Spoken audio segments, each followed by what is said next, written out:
Okay, this video is going to show you how to use the calendar feature in Outlook 365, particularly how to book computer and other rooms at QEGS, because I know that's something that a lot of people have been asking about.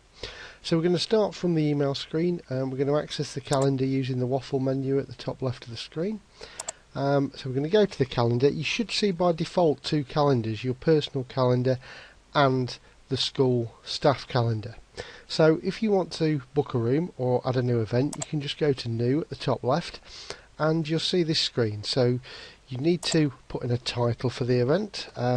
This could be, or this will be, publicly displayed on the calendar, so it's a good idea to choose something appropriate and give a date and a time for that particular event. So let's go for Tuesday, and we'll say that's going to be period 1, so we need to change the time to 8:50, and then the end time can be 9:50.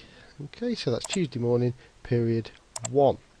If you want to add any notes or anything, for example in this case the meeting might be about, you can do that in the box down here. But for now we need to add a location or a room, so this is how we find out what's free. What you don't do, for example, we use 531 for this example. Type in 531. That won't access the booking. You'll see it won't access the booking system. You'll see it accesses a lot of weird addresses. What you actually need to do is go to add room at the bottom here and search for the room. It will give you a list of rooms and you can actually choose. So you could look for the sports hall, the library, you can look for the main hall, or we know 531 is a computer room, so we're going to look for which computer rooms are going to be free. Now we can see here that there aren't any computer rooms apart from 654 that's free on Tuesday morning. So let's select that because it's the only one. We could go back and choose another room if we wanted to search for other rooms, but let's go for 654 at the moment. We get the calendar over here, and if that's done and that's all I need to do, then all I need to do is press send, and then that booking, if we scroll forward to the 21st of February, you can see appears on my calendar. That's good, because that also means I get an email, and that email says, or should say, that my booking's been accepted for that room.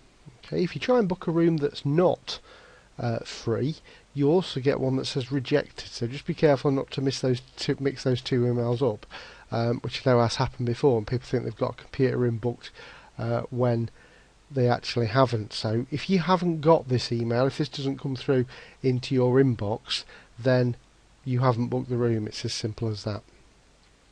The other thing you might need to do is actually have a look at who's in a particular room. For example, you might need an accessible room. You might need to see who's in another computer room. So on all the calendars here, if you right click and go open calendar and then type in the room. So if I want to see who's in room 531, you'll see it searches the directory. Can't see 531, so I'm going to click search. There it is.